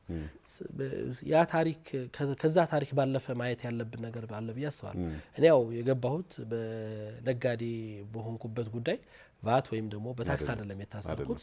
በእምነቴ ጉዳይ የሙስሊሞች መብት ትግል እንቅስቃሴን መራ ስለነበር በዛ ምክንያት በነበረው ስርዓት አምባገነንነት ያው የማይቀበል መሪ አካል ስለነበር ፊት ለፊት ወጥተህ አቅንና እውነትን ይዘህ መቆም ከባድ ስለነበር ነው። ያን ይዤ ስለገባሁ የገባሁበት ዓላማ እስር ቤት ላይ ይዘህ የምትገባው ነገር ይወስናል። አንዳንድ ሰው እስር ቤት ሲገባ ማንነቱን ያጣል። ማንነቱን የሚያጣበት ምክንያት ዝግጅት የለውም። ይዞት የገባው ኮዝ እሱን የሚጠብቀው ሳይሆን እሱን የሚገነባው ሳይሆን ብዙ ሰዎች እኔ እስር ቤት ውስጥ አንዱ ከነበሩ ጉዳዮች ውስጥ በተለይ ነጋዴዎቹን ምናምን ተስፋ መቁረጥ ውስጥ በተለያየ ህይወት ውስጥ ነው የህይወትን በቃ ይጨልምባቸዋል። እነዛን ሰዎች ብርሃንን ማየትና ማሰብ እንዲችሉ ማስታወስ ነበር። ምክንያቱም ቋሚ ነገር የለም እዚህ ምድር ላይ። እኔ አንድ አስተምህሮት ላይ ባለፈው የሆነ መድረክ ላይ ስናገር ነበር። አንድ ሰዎች እብድ የሚሉት ሰው አንድ ንጉስ መንገድ ላይ ሲያልፍ ንጉሱን በስሙ ጠራው እና አገልጋዮቹ ሚኒስትሮቹ በጣም ደነገጡ። እርምጃ ሊወስዱበት ሲሉ ተውት አላቸው። እንዴ ምን ነው እናንተ እንደዚህ አደገደጋችሁ? እኔ በስሙ መጥራቱ ገረማችሁ እንዴ? ንጉስ እንኳን እሱን ፍጡሩን ቀርቶ ፈጣሪን እኮ አንተ ብዬ ነው በስሙ ነው የምጠራው፣ ምን ይገርማችኋል? ሲል ደነገጠ ንጉሱ። ስለዚህ አንተ የእውነት መካሪ ነህ። ስለዚህ ብዙዎቹ ማስመሰል ስለሆነ እውነት አይነግሩኝም፣ አንተ ንገረኝ አለው። እንግዲያውስ እኔ ልንገርህ አለው። እኔ አንድ ነገር ልምከርህ አለው። ያለህበትን ቦታ ቆም ብለህ አስብ። ስለዚህ ፍትሃዊ መሪ ሁን። የትናንቶቹ ባይለቁት ኖሮ ለአንተ አይደርስም ነበር። ስለዚህ ጊዜው አንተም ትለቀዋለህ፣ ተራው ይመጣል፣ ትተኸው ትሄዳለህ። ቋሚ ነገር ቢሆን ኖሮ አንተ ጋር አይደርስም ነበር። ትናንት ይህንን ቤተ መንግስት የገቡት እያሳየው ቤተ መንግስቱን ይህን ቤተ መንግስት የገነቡት ሰዎች ዛሬ እዛ ቀብር ላይ ነው ያሉት። እነዛ ሰዎች ገንብተውታል። ዛሬ አንተ እየኖርክበት ነው። ዛሬ አንተ አትቆምበትም። ሁልጊዜ ቋሚ መሆን ነገር ካሰብን አንድ ነገር የማይለወጥ ከመሰለን ለዛ ነገር እጅ እንሰጥና እንሰበራለን። እስር ቤት ላይ የምታያቸው ባህሪያቶች እንደዚህ አይነት ባህሪያቶች አሉ። ሰው ሲፈረድበት እድሜ ልክ ይፈረዳል። ሰው ላይ ሞት ይፈረዳል። ግን ፍርድ ካላህ ነው፣ ይለወጣል። ሁሉ ነገር ይለወጣል። ዛሬ ተፈርዶበት ነገ የሚወጣ ሰው ይኖራል። ያንን ማሰብ መቻል መሰረታዊ ነገር ነው። ሁለተኛ እኔ ይህንን ማንተ ያልከው ወንድም የማውቀው ይመስለኛል። አብረን ታስረናል። እኔም በጨለማ ቤት ውስጥ ታስሬያለሁ። ጨለማ ቤት ውስጥ ስትታሰር እኔ አግባብ አይደለም። እንደ ኢትዮጵያ ለማንም ዜጋ የምትመኘው አይደለም። እንደ ሀገር ባይሆን ብለህ ትመኛለህ። የሰሩትም ሰዎች እንግዲህ ከኃይለ ሥላሴ ጀምሮ የተሰራ ሳይቤሪያ የሚባለው እስር ቤት በዛን ጊዜ የተሰራ ነው። እኔ የሰሩትም ሰዎች አላህ ይቅር ይበላቸው ማለት ዜጋን ወገንህን ለማሰቃየት በዛ ልክ ማሰቃያ ቦታ መስራት ማለት ትልቅ የሞራል መበላሸትና የውስጥ መበላሸትን ይፈልጋል። ቦታው ለማንም የምትመኘው ቦታ አይደለም። ግን አላማ ሲኖርህ እዛም ቦታ ብትኖር ምክንያቱም እኔ አሁን ያይታሰርኩበት እስር ቤት ሳይቤሪያ ማለት ከታች እርጥብ ነው። መቼም ቀን ደርቆ አያውቅም። ረግረግ ላይ ነው የተሰራው እና ያመነጫል። ውሃ ፍራሽ ይበሰብሳል። በፍጹም ምንም ለብሰህ አይሞቅህም። ምንም ለብሰህ ምንም አይነት ልብስ ብትለብስ እንደዚህ አይነት ነገር አይሞቅህም። በቃ የተሰራው ይሄንን ማሰቃያ ተደርጎ ስለሆነ እዛ ጨለማ ቤት ውስጥ ነው 4 ወር ነው የታሰርኩት። ግን ከዛ በላይ ለአመታት የታሰሩ ሰዎች አሉ። ወንድማችን ነገረኝ የምትለው ጨለማ እስር ቤት ቃሊቲ ላይ ያለው ነው። የቃሊቲው ይለያል። የዚህኛው የሳይቤሪያ ማዕከላዊ ያለው ሌላ ዓለም ነው። ግን ያን ማለፍ አይደለም። እኔ ዓላማ ስለነበረኝ የገባሁበት መስመር ምንም ነገር ብከፍልበት ከፈጣሪ ያገኝበታለሁ ብዬ ስለማምን ውስጥ አንድ ቀን ጨንቆኝ አያውቅም። ያ ስሜትም አይደለም ያለፍኩበት። አሁንም ግን መልእክቴ እስርን አላግባብ የሚጠቀሙበት ሰዎች፣ ዜጋን ለማሰቃየት የሚያስቡ ሰዎች ካሉ በየትኛውም መልኩ ሰው በማሰር ከዓላማው አትመልሰውም። የበለጠ ዓላማው ላይ ጽናት እንዲኖረው ታደርገዋለህ።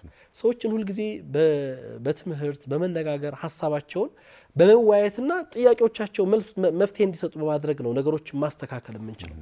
ያ ስሜት ስለነበረኝ በዛ ስሜት ውስጥ ስለኖርኩ አንድ ቀን ራሴ እንደ እስረኛ ቆጥሬ አላውቅም። እኔ የኔ ባህሪ እሱ ነው። ብዙ ጊዜ የምናገራለሁ። እስረኛ ነኝ ብዬ አላስብም። ያሰሩ ሰዎች ነበር የሚጨነቁት። እኔ 9 ዞን ነው የታሰርኩት። አንድ ነገር ኮሽ ባለ ቁጥር ከተማ ላይ ይመጡና ካለሁበት እስር ቤት ሌላ ዞን ይወስዱኛል። አይረጋጉም። እዛ ስረውኝም አይረጋጉም እላቸዋለሁ። እናንተ ትጨነቃላችሁ፣ እኔ ግን ምንም የምታደርገው ነገር አይኖርም። ያንና የአእምሮ ካልታሰረ እስረኛ ማለት አእምሮ የታሰረ ሰው ነው። እስረኛ ማለት ከአላህ የተዘጋበት ሰው ነው። ለኔ ውጭ ያለው እስር ቤት ላይ ነው ብዙ ሰው ይኖራል ብዬ የማስበው። ከፈጣሪው ጋር የተራራቀ ሰው፣ ፈጣሪውን የማያውቅ ሰው ነው እስረኛ ሰው ማለት። አእምሮ የታሰረ ሰው እስረኛ ነው። አማኝ የሆኑ ስትሆን እስረኛ ለአንተ ፈጣሪ ጋር የምትገናኝበት መድረክ ነው የሚሆነው። ያ ስሜት ነው ለኔ ያለኝ። በዛ መንፈስም ነው እስር ቤቱ ላይ ያሳለፍኩት፣ የታሰርኳቸውም ሰው ጋር የኖርኩት። ያንን ስሜት ነው በራሴ ስኖረውም ሳሳልፈውም የነበርኩት። ከወጣሁም በኋላ የመጀመሪያ ስራ ያደረኩት ያሰቃዩኝ የገረፉኝ ሰዎች አሉ፣ አላግባብ ያሰሩኝ አሉ፣ 23 ዓመት የፈረዱብኝ ሰዎች አሉ። ሁሉንም ሰዎች ይቅርታ ነው ያልኩት። እኔም የወከልኩትንም ማህበረሰብ የኢትዮጵያ ሙስሊም ወክዬ እኔ የወከልኩት ከፊት እንድቆም መርጦ የመረጠኝ ሰው ያሰሩንም የገረፉንም ለአላህ ስንል ይቅር ብለናል ነው ያለው። ምክንያቱም አዲስ ምዕራፍ መፈጠር ካልቻለ በሽተኛ ሁኜ የምቀረው እኔ ነኝ። ትናንት ያን የገረፈኝን ሰው እያሰብኩ፣ ትናንት ያን ያሰቃየኝን ሰው እያሰብኩ እኔ ለምን እታመማለሁ? ሰላም በሰላም መተኛት እየቻልኩ ለምን ጠላት አድርጌ አእምሮ ውስጥ አለ ጠላት አድርጌ እያሰብኩ እኖራለሁ? ያን ነው ሁልጊዜ ያንን ስሜት ስትኖረው ለአንተ ሰላም ይሰጣል። ከባድ እኮ ነው ያንን መስመር መሻገር፣ ያንን ነገር ማለፍ። እንዴ ሰዎች እኮ ርቀው ይሄዱና እኔ በምን ተከስሼ ነበር? እስር ቤት ውስጥ እያለሁ ሌላ ክስ መጥቶብኝ ነበር። ክስ የምንድን ነው? እንትን ነው የአንድን ሰው አውራጣት በመግጨት የሚል ክስ ነው። አውራጣት ገጨተው ሰዎች የሚያደርጉት ነገር ሲያጡ ምክንያት ሲጠፋ ማለት እስከዛ ድረስ ይሄዳሉ። እና መሳቂያ መሳለቂያ ነበር የሆነው። ግን ከዛ ወጥተህ አንተ ነህ ሁልጊዜ እነዚህ ሰዎች ይሄ መስመር የተከተሉት መስመር ትክክል አይደለም፣ ያን መስመር ትክክል እንዳልሆነ ካመንክ አንድ ሁልጊዜም ብርሃኑንና ተስፋውን እያለምኩ ነው የኖርኩት። ወጥቼ ደግሞ የዛን ተቃራኒ መኖርና ማሳየት ነው ያለብኝ ብዬ ነው ማምነው። ዛሬ እየኖርኩ ያለሁት የዛን እኔ ሁለተኛ እድሜ እንዳለው ሰው ነው ራሴን የምቆጥረው። ከሞት ነው የወጣሁት። ለመገደል ከታሰብኩበት ቦታ ነው በጤነኛ ሆኜ የወጣሁት። ምናልባት እኔን ያሰሩኝ ሰዎች ዛሬ እስር ቤት ናቸው። ባይሆን ነው የምመርጠው፣ ምክንያቱም ስለማይበጅና ስለማይጠቅም። የተሻለ ነገርን ባሰብኩ ቁጥር ነው ውጤት የምታመጣው። እስር ቤት ያሉ ሰዎች ነገን ማሰብ አለባቸው። ምክንያቱም አላህ ይቀይራል። ቀንን የሚቀይር ጌታ ነው። የማይሆኑ ነገሮች ይሆናሉ፣ የማይጠበቁ ነገሮች ይፈጠራሉ። ያን በማሰብ ነው ነገን የተሻለ ለማድረግ በማሰብ ሁልጊዜ ራስህን ጠብቀህ ነገህን የተሻለ አድርገህ መኖር ትችላለህ ብዬ ማለት ነው።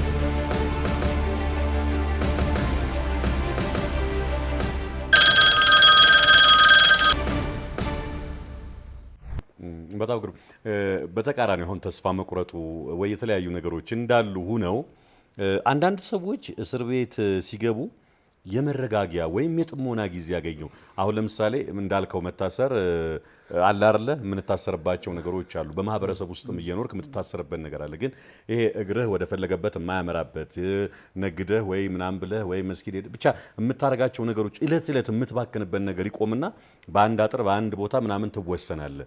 የዚህን ጊዜ ጥሞና ጊዜ ነው ወይ ደግሞ የመረጋጊያ ጊዜ ነው ብለው ከራሳቸው ጋር የመነጋገር እንደሱስ አይነት ነገር። አዎ በጣም እሱን ነው የምልህ። እኔ እስር ቤት ላይ በነበርንባቸው ጊዜያቶች በጣም ብዙ መጽሐፎች አንብበናል። በጣም ብዙ ነገሮች ጽፈናል። ራሳችን የምንገነባበት ውስጥ ኖረናል። እስር ቤት እኔ ብዙ ጊዜ እናገራለሁ። ያው ትክክል ነው ብሎ ሰው ላይ ያስብ ይችላል። ማንኛውም ኢትዮጵያ ቢያንስ 1 ወር መታሰር አለበት ብዬ አምናለሁ። አዎ እስር ቤቱን ማየት አለበት ብዬ ስል ስቃዩን እንዲያልፈው አይደለም። ዳኞችም እኔ ዳኝነት ሙያው ማዕረጉን ሲያገኙት ዲግሪውን ሲወስዱት በዳኝነት በለው ተመርቀው ወይም በዳኝነት ሲመረጡ ከመፍረዳቸው በፊት ታስረው ቢወጡ ላለሁ ፍርዱ ምን ማለት እንደሆነ እስር ቤት ሰው ማክተት ምን ማለት እንደሆነ ስለሚገነዘቡት እስር ቤት ውስጥ አንተ ያልካቸው ነገራቶች ዛሬ እዚህ አዲስ አበባ ቃሊቲ እስር ቤት ያለ ሰው በምንም አይነት መልኩ ደስታም ሐዘንን ማሳለፍ የማይችል ሰው ነው። ቤተሰቡ ጋር የሚመጣ ደስታ ከአሜሪካ መጥተው አገር አቋርጠው ሰዓታት ተጉዘው መጥተው ያንን ደስታ ያንን ሐዘን ያሳልፋሉ። ቤተሰብ ቢሞት መቅበር አይችልም። በሱ ንብረት መወሰንና ማዘዝ አይችልም።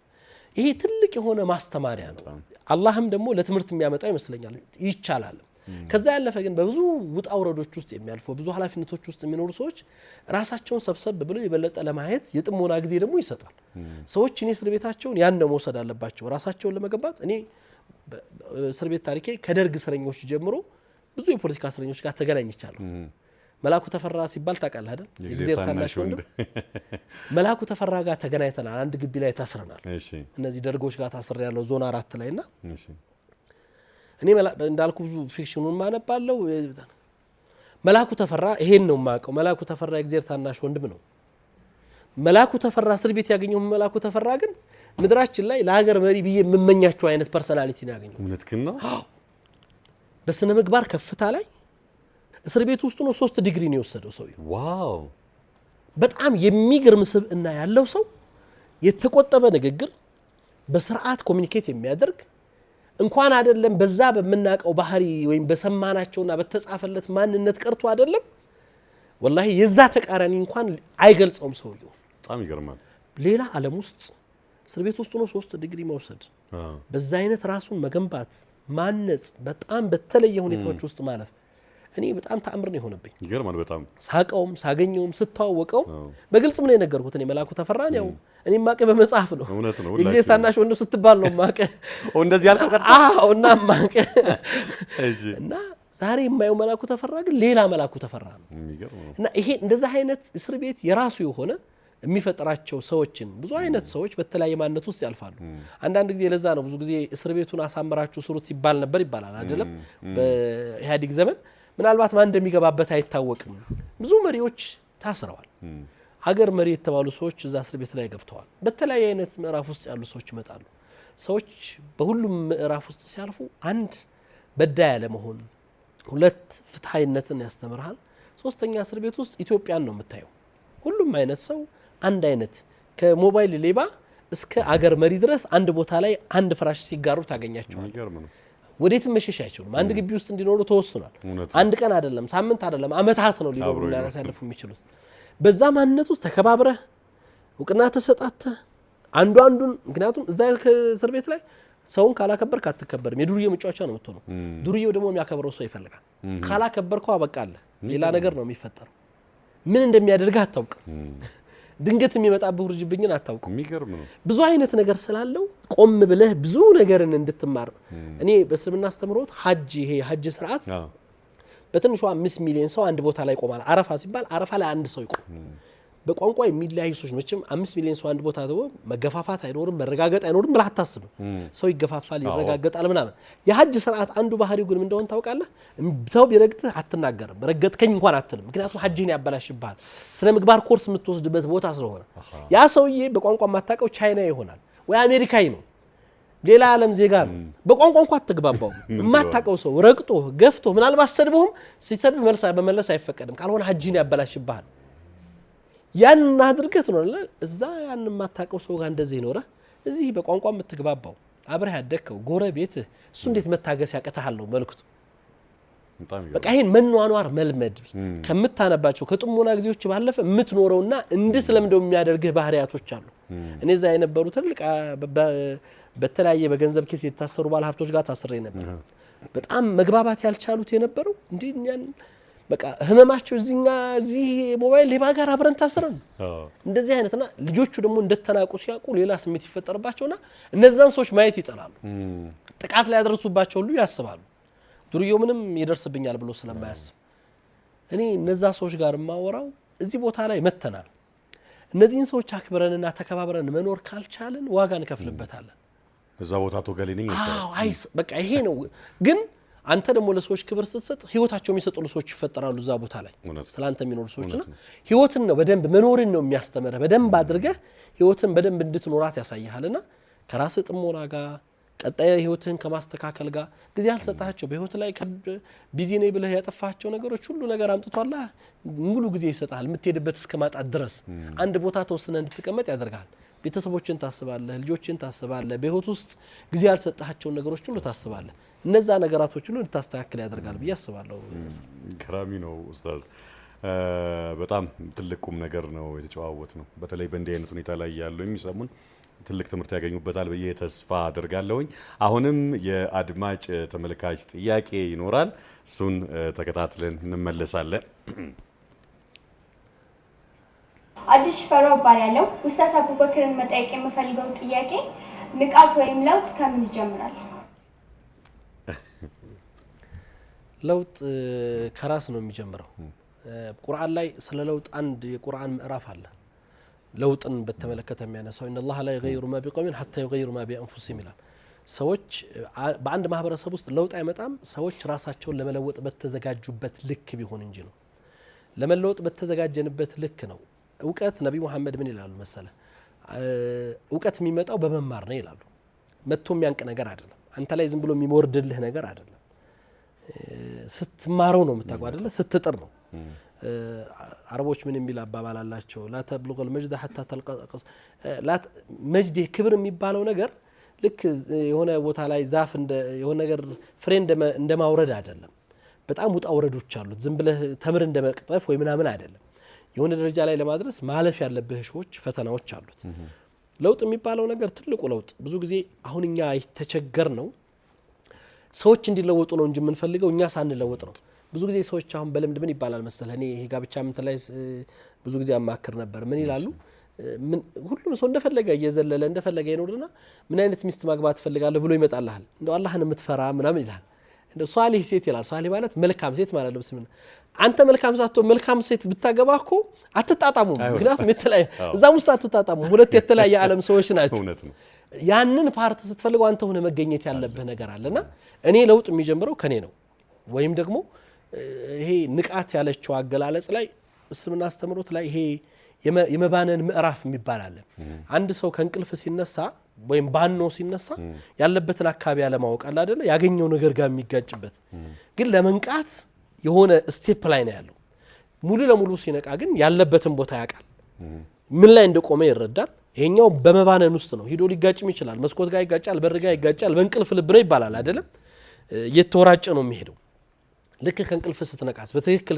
መንቃት ስትጀምር ምን ላይ እንደቆምክ ታውቃለህ ያለህበትን ቦታ ትረዳለህ ወዴት መሄድ እንደምትፈልግም ታውቃለህ ያን ጊዜ ትወስናለህ ለውጥ ከራስ ነው የሚጀምረው ያ ነው በትክክል መጀመሪያ የቆምክበት ምን ላይ ነው የቆምኩት አሁን እኛ ምን ላይ እንዳለን የምንፈልገውንም አላወቅንም አንድ አስተማሪ ንግግር አለ በአረቦቹ እንትን ውስጥ አንዲት እንስሳ መንገድ ላይ ልትሻገር ቆማ ይላል ይጠይቋታል ሌላው አላፊ ወዴት መሄድ ፈልገሽ ነው ብሎ ሲጠይቃት አይ ወዴት መሄድ እንደምፈልግ አላቀውም ወዴት መሄድ እንደምትፈልጊ ካላወቅሽ ሁሉ መንገድ ያስሄድሻል ወዴት እንደምትሄድ ስታቀው ነው ከየት መጀመር እንዳለብህ የምታውቀው ማለት ምን መሆን ነው የፈለከው አንተ የት መድረስ ነው የፈለከው ምን አይነት ማንነት እንዲኖር ነው የፈለከው ለውጥ ስትል ምንድነው ከምን መለወጥ ነው ያንን ሰውየው ራሱ ማወቅ መወሰን ያንን ለማድረግ መንቀሳቀስ ይፈልጋልና እነዛ ስሜቶች ናቸው አሁን የሚጠፉብን መሆን ነው እንጂ ምን ፈልገው የሆነ ቦታ ላይ መድረስ ነው ምን ፈልገው እንጂ ምዕራፎቹን ማለፍ አይደለም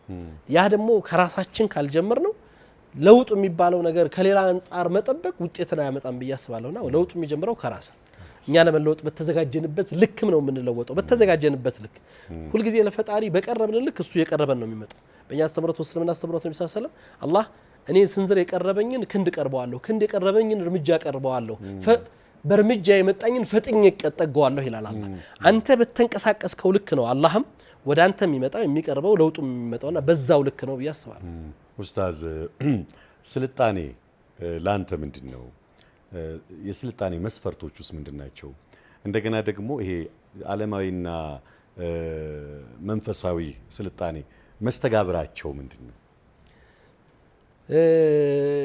እኔ ያው እዚህ ላይ ያስተሳሰብ መስተካከል አለበት ከማስባቸው ነገሮች ውስጥ ነው ዛሬ መሰልጠንና መሰይጠን ተመሳሳይ የሆኑበት ወይም ደግሞ በአንድ መገለጫ የሚገለጹበት ዘመን ውስጥ ነው ያለነው የስልጣኔ መገለጫ ሰዎች ከስነ ምግባር መውጣት አድርገው የሚያዩበት ከስነ ምግባር የወጣን ከያንዳንዱ ካኗኗር ካለባበስ ከስርዓት ከያንዳንዱ ነገር ላይ ስልጣኔ ተብሎ ሊገለጽ ይችላል ሰዎች ሁሉ በራሳቸው ተጠያቂ ናቸው ባመኑበትና በኖሩበት ነገር ፈጣሪያቸው ዘንድ እነሱ ነው የሚጠየቁት የማንም ቀብር ውስጥ ማንም አይገባም ሰዎች የመረጡት ነገር ሊይዙ ይችላሉ ግን ያ የመረጡት ነገር እነሱ ስለመረጡት ስልጣኔ ነው ተብሎ አይታሰብም አይጠበቅም እኔ ስልጣኔ በእስልምና አስተምህሮት ውስጥ ስልጣኔ የሚባለው ነገር መሰልጠን ለማህበረሰብ ተስፋ እድገት ሰላም መረጋጋት ዋስትና መስጠት ሲችል ነው ስልጣኔ ያለባለው አንድ ሀገር ሰልጥኗል ሲቪላይዝድ ነው የምትለው ዛሬ አሁን የሰለጠነ ዓለም ላይ ብለ ስካንዲኔቪያን ካንትሪ ሂድ ለዜጋ ከብዙ ነገር ያው ከነጎዶሎ ማለት ነው ለዜጋ ከብዙ ነገር ዋስትና ሰጥቷል ሰው ስለ ኑሮ አይጨነቅም ስለ ቤቱ አይጨነቅም ስለ ህይወቱ አይጨነቅም ምናምን አይጨነቅም እንዳይጨነቅ አድርገውታል የሚጨነቁት ግን መንፈሳዊ ነገር ላይ ግን ስላልተሰራ ያ ኑሮም ተመችቶ ተራሱን ለማጥፋት ደግሞ ከማንም ቀዳሚ ሆኗል ለዛውም ማጥፋት ራሱን ማጥፋት በገመድ ሰቅሎ አይደለም ራሱን ማጥፋት በስለት ወቅቱ አይደለም ከጭንቀታቸው ብዛት ሁሉ ነገር ተሟልቶላቸው መሄጃ ጠፍቷቸው የመንፈሱ ጉዳይ ስላልተሳካ በሚፈጥን ባቡር ውስጥ ጭንቅላቱን በመክተት መጥፋትን ነው የሚመኘው እንደዚህ አይነት አማማቶች አውሮፓ ውስጥ በጣም ከፍተኛ ቁጥር ያላቸው ሰዎችን ትመለከታለህ ይሄ ስልጣኔ አንድ ማህበረሰብ ውስጥ እድገት ተብሎ እስልምና ስልጣኔን ይሄ ዓለማዊ መንፈሳዊ ብሎ አይደለም የሚያሳየው የአንድ ማህበረሰብ መሰልጠን እኔ ስልጣኔ መገለጫ ፈጣሪን ማወቅ ነው ሰው ፈጣሪውን ካወቀና ከተረዳ በፈጣሪው ትእዛዝ ውስጥ ከኖረ ሰልጥኗል አዋቂ ነው ብዬ አስባለሁ ሳያቅ ያንን ሳያቅ ሲቀር ነው መሐይም ነው የሚባለው ወይም ደግሞ አላዋቂነት ውስጥ ወይም ደግሞ ከስልጣኔ ውጭ ነው ብለህ የምታስበው የማህበረሰብ እድገት ቅድም ያልኳቸው መሟላት የሚገባቸው ለማህበረሰብ ሰላም በእስልምና አስተምሮት የስልጣኔን መገለጫ ከሚያነሳባቸው እንትኖች ውስጥ ይሄ ሐዳራ ይባላል እስላም ዓለም ላይ በመራባቸው ጊዜያቶች ውስጥ ለሰው ልጆች ሰላምን ደህንነትን የህይወት ሰላምን ደህንነትን የኢኮኖሚ ችግርን በጦርነት ጊዜ አንድ ማህበረሰብ ሲሰለጥን ዛሬ አሁን ምዕራቡ ዓለም ሰልጥኗል ትላለህ አይደል የሰለጠነው ዓለም ግን እሱ የማይፈልገው አካል ሁሉ ጠላቱ ነው እሱ ለማይፈልገው አካል ሁሉ ኒውክሌር ቦምብ ሳይቀር ይተከማል ያለ የሌለውን ነገር ይሄ ሰለጠነ አካል ሰውን ለማጥፋት ነው ስልጣኔውን የተጠቀመው እስልምና ውስጥ ዕውቀት ስልጣኔ ከዕውቀት ነው የሚመጣው አይደል ያወቀ ሲመጣ ነው ሰዎች ዕውቀትን ሲያነሳ እዝነትን አብሮ ያነሳል ዕውቀት የተጠቀሰበት ቦታ ላይ ያለ እዝነት የተጻፈ የዕውቀት ምዕራፍ አታገኝም እዝነት የሌለው ዕውቀት ጥፋትን ይዞ ስለሚመጣ የፈለከ በሰለጥን ሰው ልጅ የሚጠፋበት ነገር ስለሚሰራ ይሄንን ሚዛን ነው የሚሰራው እስላም ስልጣኔ ብሎ የሚያስበው ያንን ነው ለዚህ ነው ጦርነት ላይ እንኳን ሳይቀር ስነ ምግባር ነበረው ነብዩ መሐመድ ሰለላሁ ዐለይሂ ወሰለም በጦርነት ግዚያቶች ውስጥ ጦርነት ወደው ሳይሆን ተገደው የገቡባቸው ጦርነቶች ናቸው መርጠውና ፈልገው የመጡባቸው ጦርነቶች አላካሄዱ በተደረገው ግዚያት ውስጥ ሴት እንዳትገሉ ምርኮኛ እንዳትገሉ ቤተ እምነቶችን እንዳታቃጥሉ ለምነት ራሳቸውን ያገለሉ ባህታውያንና መነኮሳትን እንዳታጠቁ የደረሰ ዛፍ እንዳትቆርጡ ለምግብ ካልሆነና ተፈቅዶ ካልሆነ በግ እንኳንና ፍየል እንዳታርዱ ይላሉ አንተ ከዛ ያልፍና ምን አልመሰለ የምትወሯቸውን ወይም ደግሞ እርምጃ ልትወስዱባቸው የሚሄዱት የጠላት ኃይል ጋር በምሽት እንዳትወጓቸው ለጦርነት ብቁ ያልሆኑ ሴትና ህፃናት እንዳይደነግጡ ይሉ ነበር ይገርም ዛሬ ጋዛን ብትመለከት ያ ሁሉ ሺቶን ፈንጂ ሲወርድ ህፃናት ነው ከፍተኛው ቁጥር ተጠቂ አይደለ ሴት ነው ከፍተኛ ቁጥር ተጠቂ እንትና አይደለም አንተ አንድ አካል ሰለጠነ ብለህ ስታስብ እዚህ ጋር እኮ ጠላት ነው ጦርነት ልትዋጋ ነው ይሄድክ ያለው ሴትና ህፃናት እንዳይደነግጥ የደረሰ ዛፍ አለ መቁረጥ ምን ማለት ነው በቃ ይሄ ነው ዋስትና ነው አንተ ችግሩ አስገድዶ የገባህበት ጦርነት እንኳን ቢሆን አخلاቅ አለው ስነ ምግባር አለው እስልምናው ሲታሰብ ከዛ ውጭስ በሆነ ጉዳይ ላይ በእያንዳንዱ ጉዳይ ላይ ለዚህ ነው እኮ ነብዩ መሐመድ ሰለላሁ ዐለይሂ ወሰለም የመዲና ሰነድ የሚባል ሰነድ አለ የመዲና ሰነድ ማለት ነብዩ መሐመድ ሰለላሁ ዐለይሂ ወሰለም እስላማዊ መንግስት የመሰረቱባት ወይም ደግሞ እስላማዊ ስርዓት ያሰፈኑባት መዲና የምትባለው ከተማ ናት እዛ ውስጥ መዲና ሙስሊሞች ብቻ አልነበረም የሚኖሩት አይሁዶች ነበሩ ሌላ እምነት ተከታዮች ነበሩ ጣዖት አምላኪያን ነበሩ እነዛ ሰዎች ጋር በሚኖሩበት ስርዓት ውስጥ የመዲና ሰሂፈተል መዲና ተብሎ የመዲና ሰነድ ተብሎ የተጻፈው እዛ ውስጥ የሚኖሩትን ነዋሪዎች ሁሉ አንድ ህዝቦች ብሎ ነው ኡማ ይላል በእስልምና ውስጥ ቁርአን እናንተ ሙስሊሞች አንድ ኡማ ናችሁ አንድ ህዝቦች ናችሁ ይላል ነብዩ እዛ ውስጥ መዲናዎች የነብዩ ነዋሪዎች ኡማ ና ያሏቸው አንድ ኡማ ናቸው አንድ ህዝቦች ናቸው መብታቸውን እኩል ነው ያከበሩት በእምነታቸው ላይ እነኩ ላይ ደፈሩ ምናምን ሲሰለጥን ዕውቅና ትሰጣለህ ስትሰለጥን ታከብራለህ ስትሰለጥን ለሰዎች ተስፋ ትሆናለህ ስትሰለጥን ሰዎች አንተን አስበው ስጋታቸው አትሆንም ስልጣኔ ይሄንን ማረጋገጥ ካልቻለ ለሰው ልጆች ሰላም ደህንነት ዋስትና መስጠት ካልቻለ ስልጣኔ አይደለም በቃ ስያሜው ምንም ብለን ብንሰይመው ስልጣኔ እነዚህን ነገሮች ማሟላት ሲችል ነው ስልጣኔ ነው የምለው። ያ ደግሞ መንፈሳዊነት ተጨምሮበት የሰው ልጆችን የውስጥ ሰላም መረጋጋት ያመጣና ሰዎች ተመችቷቸው አይደለም እንጥፋ እያሉ ያሉት እዚህ እኮ እኛ ደግሞ ህይወት ለማቆየት ነው አንድ ጉርስ የሚለምነው እዛ ደግሞ ህይወት ሞልቶለት ነው ራሱ በቃ ምንድነው ኑሮ ብሎ ራሱን ማጥፋት የሚመኘው።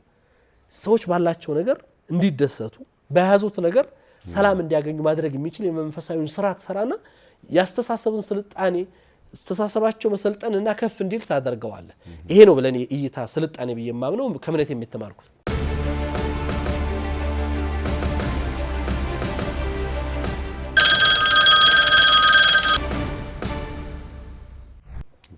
በጣም ግሩም እይታ ነው። ሁሉም መልሶች ተጠቃለው ተመልሰውበታል። አንድ የመጨረሻ የተመልካች ጥያቄ ያለን አድማጭ ተመልካቾቻችን የላኩት እሱን ተከታትለን መልስ የምንሰጥበት ይሆናል። ወደ ጥያቄው እንሂድ። ስሜ ወይንሸት መረብ ይባላል። ኡስታዝ አቡበክርን የሚጠይቃቸው ጥያቄ ብሎ እስካሁን አቅደው ያሳኳቸው ነገሮች የትኞቹ ናቸው? ለወደፊትስ? ያው እኔ በህይወት ውስጥ ስኖር በህይወቴ ስኬታማ ነኝ ብለው ከሚያስቡት ሰዎች ውስጥ ነኝ። አሁን ባለሁበት ህይወት ላይ ለመድረስ የነበረኝ ህልም ነው ዛሬ ላይ አቡበከር መቆም አለበት መገኘት አለበት ብዬ የማምነው በህይወት ላይ በስራዬም በኑሮዬም በትዳሬም በሃይማኖት ቦታዬም ላይ የተመኘኋቸው መድረስ አለብኝ ብዬና ማድረግ አለብኝ ብዬ የምመኛቸው ነገሮች ነው። አብዛኛዎቹ ነገሮች አሳክቻቸዋለሁ ብዬ አስባለሁ በህይወቴ ውስጥ። አሁን ገና መሆን የምመኘው ማድረግ የምፈልገውና አቡበከር የሚባለው ሰው እንዲደርስ የምፈልግበት ህልም አለኝ ገና። ያው ብዙ ጊዜ በእስልምና አስተምህሮት ውስጥ ህልሞች ከፍ እንዲሉ ይፈልጋል። ሰዎች ትንሽ ነገርን እንዳያልሙ። ለዚህ ነው ጀነት እንኳን ሲጠይቁ ከነቢያቱ ጎን መሆን ነው ጀነት ጠይቁ የተባለው ስንጠይቅ። ህይወትን ምርጫህን ሁሉ ጊዜ ከፍታ ላይ መበረጥ መቻል አለብህ። ሞዴሎችንም በዛው ልክ ከፍ ያሉ ሞዴሎች ማየት መቻል አለብህ። ምኞታችን ሲሆን እዛው ነው የምትቀረው መቆሚያህም እዛው ላይ ስለሚሆን። ስለዚህ እኔ የህይወት ሞዴሌ ነብዩ መሐመድ ሰለላሁ ዐለይሂ ወሰለም ነው። የህይወት ግቤ ነብዩ ጎረቤት መሆን ነው ጀነት ላይ ያላህን ውዴታ ማግኘት ነው። እሱን ለማሳካት ነው እየለፋው እየሰራው ያለሁት። የህይወት ስኬት እንዲሆንና እዛ ደረጃ እንድደርስ የምመኘው ያንን በማሳካት ላይ ነው። ያንን በማሳካቱ ሂደት ላይ መንገዱ ላይ ነኝ። አላህ እንደሚያሳካልኝ ተስፋ አደርጋለሁ። የህይወት ምኞት ስትል ኡስታዝ የመጨረሻ ጥያቄ ላርገውና እንደ ሀገርስ ኡስታዝ ምን ይመኛል? ምን ይናፍቃል? ከባድ ጥያቄ ነው። መዝጊያችን ነው። አዎ ማለት እንደ ሀገር ኢትዮጵያ የምትገለጽበት እኔ ኢትዮጵያን ከታሪክ አንጻር ነው መነሻ አድርጌ የማየው። እንደ አንድ እስልምና ሃይማኖት ተከታይ እና እንደዚች ሀገር ዜጋ ኢትዮጵያ ባትኖር እስልምና ዛሬ ያለበት ቦታ ላይ ይደርሳል ብሎ የሚያስብ ሰው አይደለም። ኢትዮጵያ ለእስላም ያለችው ውለታ እንደ ሀገር ኢትዮጵያ ያበረከተችው ነገር ለኔ በጣም ትልቁን ድርሻ ይዛል። እንደ አንድ ዜጋ መኮራበት እንደ አንድ የዚች ሀገር ባለቤት ከምንም ነገር በላይ ትልቅ ክብር የሚሰማኝ የኢትዮጵያዊ በመሆኔ። ምክንያቱም ነብዩ መሐመድ ሰለላሁ ዐለይሂ ወሰለም ኢትዮጵያን ሲገልጹ የእውነትና የፍትህ ምድር ብለው ገልጸዋታል። የእውነትና የፍትህ ምድር ብለው ሲገልጿት ኢትዮጵያ መገለጫዋ ባህሪዋ ይሄ ነው። የተመረጠችበት ለሂጅራ የታጨችበት ነው። ሁሉም እምነቶች ክብር አግኝተዋል እዚች ሀገር ላይ አይሁድም ክርስትናም እስልምናም። ትልቅ ሀገር ናት። ቅድም ያልናቸው ታሪካዊ ማንነታችን ስንመለስ ትልቅ ሀገር የእምነት ሀገር የነበረች ሀገር ናት እና እንደ ኢትዮጵያ እንደ ሀገር ያለፍንባቸው ታሪካዊ ማንነቶቻችንን ስንመለከት እንደዚህ አይነት ክብር እንደዚህ አይነት በነቢዩ ምስክርነት የተሰጠላት ሀገር በክርስትናውም የተለያየ እንግዲህ ኢትዮጵያ የምትገለጽበት ማንነት አላት። ያው የዛ ሀገር ልጆች ነን። ለዜጎች ተስፋ የነበረች እንግዲህ ከዛ ሀገር ተሰደው መጥተው ሰላም እናገኝባታለን። እኔ ነብዩ መሐመድ ሰለላሁ ዐለይሂ ወሰለም ኢትዮጵያን ሲመርጡ ብዙ ጊዜ እናገራለሁ። ኢትዮጵያን ሲመርጡ ኢትዮጵያ የተመረጠችባት ዓለም ላይ በዛ ሰዓት ላይ ትልቅ ኢምፓየሮች አሉ። ሮም አለ፣ ፋርስ አለ፣ ሌሎችም ትልልቅ የሚታወቁ ኢምፓየሮች በጣም ትልቅ ዓለም ላይ ኃይሎች አሉ። እነዛን አይደለም ከነዛ ሁሉ ሀገር ነው ተመርጣ ኢትዮጵያ የመጣችው። ያ ስትመረጥ የተመረጠችበት ምክንያት የሰላምና የፍትህ ሀገር ናት ተብላ ነው። እኔ በዛ ዘመን ነው እንግዲህ እምነቱ ኦርቶዶክስ የሆነ ሰው ሙስሊሞችን በእምነት ነጻነታቸው ምንም መገፋት እንዳይደርስባቸው ክብር ሰጥቶ ምናልባት ለመጀመሪያ ጊዜ ሰላት በስርዓትና በነጻነት የተሰገደባት ምድር እኮ ኢትዮጵያ ናት። ሰዎች የተወለዱበት ሀገር መካ ቁረይሾች ሶላት እንኳን እንዳይሰግዱ ከልክለዋቸው እዚህ ሀገር ላይ መጥተው ሶላትን በነጻነት ኤክሰርሳይዝ አድርገዋል። ሃይማኖታቸውን አስተምረዋል። በተለያየ መገለጫዎች ውስጥ ኖረዋል። የውጭ ዜጎች ናቸው፣ ስደተኞች ናቸው። ስደተኞች በእምነት ነጻነት ዋስትና ተሰጥታቸው ሰላማቸውን አግኝተው ክብር ተሰጥቷቸው 2-3 ነገር ነበራት። በዛ ዘመን ለመጀመሪያ ጊዜ በታሪክ ላይ እጅ መንሻን አልቀበልም ያለ መሪ እኮ ናቸው የመጡት መልእክተኞች።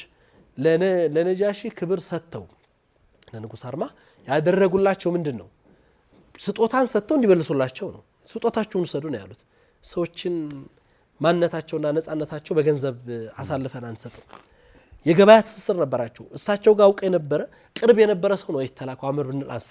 ከዛ በፊት ንጉሱ ጋር የሚገናኝ በገበያ የሚተዋወቅ ሰው ነው። ያን ሁሉ ንግድ ነው የቆረጡት ለእውነት ለፍትህ ሲሉ። ምን በኢኮኖሚም ራሷን የቻለች ሀገር ስለነበረች ጥገኛ ስላልነበር እጅ ሊሰጥ የሚችል ማንነት አልነበረንም። ያንን ነው የተመረጠው እንዳይሸነገሉ። ልክ አሁን ጫና ሲደርስ የሀገራት ጫና ሲደርስ ድጎማ እናቆማለን፣ እርዳታ እናቆማለን ነው አይደለም? ምን ሰጠን? ዛሬ ያየን ነው እነ ትራምፕ ምን እያደረጉት እንደሆነ በዩኤስኤድ ዓለም ምን እየደረሰበት እንደሆነ ይታያል። እንደ አንድ ማሳያ በቃ ሚዛን ይደፋል። የዚህ ሁሉ ዋስትና መኖር የነበረበት ከዛ ላይ ነጻነት ያለው ፍትህ ያለበት ሀገር ተብሎ ተጠቅሶ ሌሎች መጠጊያ የሚመኟት ሀገር ዛሬ ዜጎቿ መጠጋ በፈተና ውስጥ እንዲያልፉ ሲሆን ወንድም ወንድሙን ሲያጠጋ ኢትዮጵያዊ በሀገሩ ላይ በተለያየ አይነት መልኩ ነጻነቱን ተነፍጎ አንዱ አንዱን ሲያሳድደው ስትመለከት ይሄ በጣም እኔ ታሪክ በታሪክ የተገለጸችው የእውነትና የፍትህ ምድር ሰዎች ዜጎች በማንነታቸው ባስተሳሰባቸው የማይገፉባት የማይጣሉባት የማይጎዱባት የተከባበሩና እውቅና የሚሰጡባት አገር ተብሎ የተመሰከረላት ያች ሀገር ናት የምትናፍቀኝ። ያን ሀገር ነው ዛሬም ልንሰራ ያን ሀገር ነው የቤት ስራችን ይሆን። ይሄ ስራ የሆነ አካል ስራ ወይም የመንግስት ስራ ብቻ ነው ብዬ ማለት ነው። እንደ ሃይማኖት ተቋም እንደ ማህበረሰብ እንደ ምሁር ሁሉም የድርሻውን ከተወጣ ብቻ ነው ያን የምናመጣው። ምክንያቱም አየ ነው ጉዳቱን ተመለከት ነው እንደ ሀገር ፈተናዎቹ በየደረጃዎቹ አለፍናቸው ዋጋ አስከፍሎናል። ሀገር አፍርሰዋል።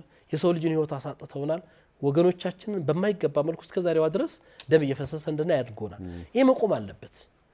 ሰው ሀገሩ ላይ ነጻነት ተሰምቶት በሰላም መኖር ካልቻለ ሰው ሀገሩን ከመኖር የበለጠ መሰደድና መውጣት እንዲመኝ ከተደረገ ከዛ በላይ ይሆናል። እና ሁሉም ባለ ድርሻ አካል በየኃላፊነቱ እቻ ሀገር ኢትዮጵያ እንደ ስሟ እንድትሆን ትናንት የነበራት ታሪክ እንዲመለስ መሆን የነበረበት ከትናንት የተሻለ ነው። ከአባቶቻችን ተሽለን ምክንያቱም የተሻለ ጊዜ ላይ ስላለ ያን መሆን ባንችል ግን ያን ጊዜ የነበረውን ነገር እንኳን ማስከበር የምንችልባት አገር እንድትሆን እመኛለሁ። በቃ ያ ነብዩ የተመኟት ያ ነብዩ የገለጿት የእውነትና የፍትህ ምድር ዛሬም ሁሉም ዜጋ ተከባብሮ እውቅና ተሰጣጥቶ አንዱ ላንዱ የሚኖርባት አንዱ ላንዱ የሚያዝንባት ሌሎች የሚናፍቋት ሀገር እንድትሆን እመኛለሁ። ያ እንዲሆን እንደ አንድ ዜጋ ግዴታ መውጣት አለብኝ ብዬ አምናለሁ። የችግሩ አካል እኔው ስለሆንኩኝ እያንዳንዳችን ስለሆነ ጥፋቱን የምናጠፋው ሁላችንም ያ እንዲመጣ መስራት አለብን ብዬ አምናለሁ። እንግዲህ ያ እንዲመጣ ፈጣሪ ይርዳን፣ ምኞታችንን ያሳካልን ለማለት እወዳለሁ። ኡስታዝ እንግዲህ ያው ሁሉም ኢትዮጵያዊ እንደሚያውቀው ከሃይማኖት አስተምህሮ ባሻገር በየትኛውም ማህበራዊ እንቅስቃሴ ላይ ሰዎችን በማብቃት እንዲሁም በተለያዩ ሀገራዊ ጉዳዮች ላይ በመሳተፍ ትታወቃለህ። እንግዲህ በዚህ ፕሮግራማችን ላይ ሄሎ አባይ እንግዲህ ዘወትር ማክሰኞ 3 ሰዓት የሚተላለፍ ፕሮግራም ነው። በእርግጠኝነት በቀጣይም እንዲሁ መሰል አጀንዳ ወይም መሰል ሀሳቦች ኖረው የምንጨዋወተው ጉዳይ ሲኖር ብቅ እንደምትልልን ተስፋ አደርጋለሁኝ። በጾም ወቅት ከብዙ ስራና ከብዙ አገልግሎት ጋር ጊዜህን አጣበህ እዚህ ተገኝተህ ጥሩ ጊዜ ስለሰጠህን እርባና ያለው ቁም ነገር ስላካፈልከን በሄሎ አባይና በአባይ ቴሌቪዥን ስም ከልብ እናመሰግናለን። እኔም አመሰግናለሁ ለዚህ መድረክ ስለጋበዛችሁኝ። ኢንሻአላህ በቀጣይም ጥሩ ጊዜ እንደሚኖረን ተስፋ አደርጋለሁ በአላህ ፍቃድ። እንግዲህ የሄሎ አባይ ተከታታዮች ከምንወደው ከምናከብረው ወንድማችን ከኡስታዝ አቡበከር አህመድ ጋር ያደረግነው ቆይታ ይህንን ይመስል ነበረ። ውድ አድማጭ ተመልካቾቻችን እንግዲህ እንደተለመደው ከናንተ የሚመጡ ጥያቄዎችን ሄሎ ብላችሁ ትልኩልናላችሁ፣ እኛም የምናስተናግድ ይሆናል። በቀጣይ ሳምንት እንግዳችን የጠብታ አምቡላንስ ባለቤት መስራች ስራ አስኪያጅ አቶ ክብረት አበበ ነው። ለሱ የሚሆኑ ጥያቄዎችን አዘጋጅታችሁ መላክ ትችላላችሁ። በተቻለ መጠን በቀላል አማርኛ ስንቀርጽ እንደዚህ በቁመቱ ሳይሆን በጎን አድርገን ብንቀርጽ መልካም ነው። ብዙ ጫጫታ ያልበዛበት ለስዕል ጥራቱ ደግሞ ብርሃን ያለበት አካባቢ ሆነን ብንቀርጽ ይመረጣል። ጥያቄዎቻችሁን ላኩልን፣ መርጠን የምናስተናግድ ይሆናል። መልካም ጊዜ